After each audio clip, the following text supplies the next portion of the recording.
Welcome back, this is Denifia, doing my second commentary. This one will be on Blistering Sands. It's a 1v1 Protoss and Protoss. Let's see how it goes. Lovely loading screen here. Very good. Okay, let me speed this thing up. Right, so yes, we've got as the red Protoss, Xanaries, which is me playing as a friend's account. And over the top right, we've got Moraven. I think it's Moraven. As the blue Protoss. Yeah, this is played on Blistering Sands. It should be a pretty good match. I do like these little symbols on the side of the Protoss town. And you'll notice there's one on the other side you can only just see. Let's see how this game plays out. I can't actually remember. And even if I could, I wouldn't tell you in advance because that would spoil all the fun. Right, it seems like I'm getting up my first pylon a bit quicker than he is, but he is setting up his first pylon at the second choke point so he can protect his natural. The good thing about that is on this map, this second choke is actually quite small, so you can easily block this off, or at least make it difficult for people to get around. So that's first come up, and I'm getting soon enough. Wow, I'm buggering up this commentary. This is the third time I'm actually commentating this initial part of the match because I've been doing sound tests to make sure my mic won't bugger up and the quality of this video will be good. In fact, that reminds me, I need to just quickly set the sound volume down to 30 because in my last sound test, the game sound was too high. So, please apologize for that. As you can see, we're both being good little Starcraft players and scouting out other person's base for intel. I can see that he's got one base up here with nothing much, just a little pylon, and down here he's only got a pylon. So I was feeling pretty happy at this point in time because I've got my gateway halfway built, and I didn't know what he was doing. But then I'm trying to escape over here while he's trying to wall me in. It didn't work because I can actually get around here and I'll eventually get back out.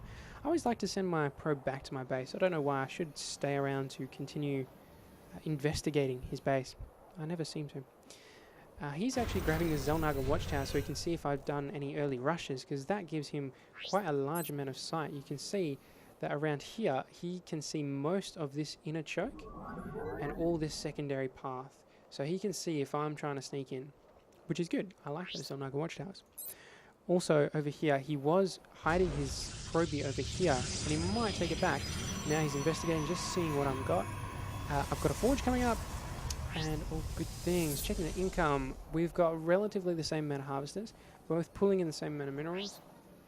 On the production tab, I'm getting another probe, obviously. He's getting a couple of photon cannons, so he's going defensively. Let's see how that's going. So he's getting 2 photon cannons there, another pylon, so he's trying to make it so that if I rush with Zealots, a couple will be taken out before they actually get to these, or at least one will get taken out. There we go. So he's walling that off quite nicely after and all the way around here to get to his photon cannons. But I could just run straight past, straight up to his mineral line and attack that. I've set up one of my pylons over here so I can see if he tries to attack this destructible rocks. It's always a good idea, just make sure they don't try and back in there. Now I'm grabbing a second gateway, also getting it into the pylons so I don't get supply block. Got double gas here going, and I will get a couple more guys on here because I know this will be a gas intensive build. Protoss just seems to be gas intensive. In fact, the whole bloody game. Minerals, easy to gather. Gas, not so much. So I always try and get double gas. As we can see, the blue player here has got his forge and he's got his cybernetics core, so he's trying to jump into tier 2, which you need this for. I'm also doing the same thing. I've got that already.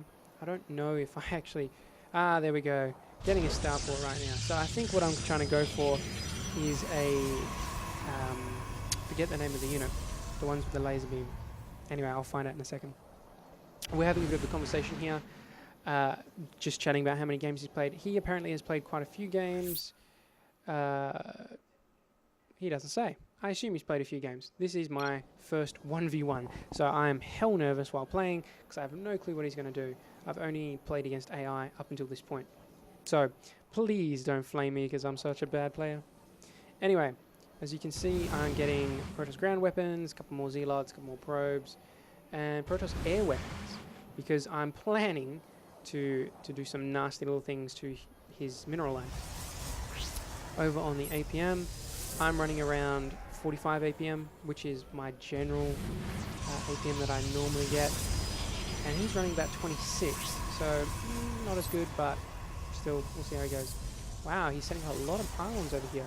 These pylons are just to scout for any drops that I might try, or sneaking in any units to the back of his base, which is probably a good thing for him.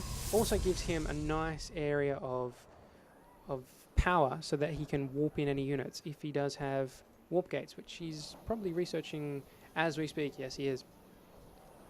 Going back over to the income tab, I've got 24 harvesters, he's got 22, so I'm getting a slightly more minerals than he is. I don't think there's much of a difference though. This early in the game, it will be late game though. Spending, I'm chucking most of my money into army, because I don't know what the hell he's going to do. Sorry, most of my minerals are going into tech, but I'm spending a lot more in army. Granted though, his army is probably consisting of this and this, because the photon cannons actually count towards your army. He doesn't actually have anything else. It's quite surprising. And here's me thinking that these guys wouldn't be enough to stop an early rush. Alright, I'm setting up a second... I'm setting up at my natural, which unfortunately he's already thought of as well, and setting up double gas. He realizes he needs a lot of gas too. So, yes, I'm trying to get in some warp rays in a minute. That is my plan. My big plan is to grab a whole bunch of warp rays, run into the back of his base. As you can see, this one's sneaking around the map, and just snipe out his nexus, which in the past against AI has really worked for me. We'll see how it pans out this game. I'm setting up a couple of pylons here just so I can have warp gates, which I am not researching yet, strangely enough. I normally do. And then I can warp in units anywhere here, plus I can set up photon cannons if I really feel like it. Over here we're getting a little bit of action. He's got his observer here, but back over here, let me just check on this. He's realizing I'm coming in. Doesn't know what the hell. And I'm trying to snipe this out. So let's see what he can do. He doesn't actually have... Oh, there we go. These are just building to warp gates now. So lucky him. He can warp in some units to try and stop him. See if he does. Yes, here we go. 2 stalkers are coming into play. I see them and try and take them down as fast as I possibly can. One goes down. Let's see if the other one can do it down. This is losing a lot of health. Oh, and he's brought in a sentry. I'm just down to 50 probably health. 62 health. And he's got nothing left. He has to wait for this cooldown on these, which is almost finished now. But in the meantime, I'm getting some massive damage doing. The longer this thing attacks, the more damage it does. I let this thing just keep attacking because I'm hoping this will go down, and oh no! It's got 95 health left. What a shame. In the meantime, he's got his observer in my natural. And just having a poke around, seeing what he can see. You can't actually see too much. Over the back here, he's got another observer. Wondering why it's just sitting there. He's probably trying to try and sneak it into the back of my base, hoping I don't have any photon cannons in. Checking out the everyone. What am I doing? I am still trying to pump out some more void rays. I've got 2 more over here, so I'm trying to get 4. He is sitting his observer right here, so he'll see as soon as these things run straight past him. And looky here, he's setting up some photon cannons to try and make sure that doesn't happen again. He's also got his stalkers there, sitting in wait, just in case I make the same move. Oh, and another photon cannon. That's going to be quite rough. He's also using Chrono Boost on his Nexus to try and get as many probes as he possibly can. Now, granted, with Protoss buildings, you can't actually repair them, so that base 95 hit points is always going to stay the same, although that 750 shield will regenerate slowly over time. But I'm hoping to bring in these 4 warp rays and snipe it before that happens.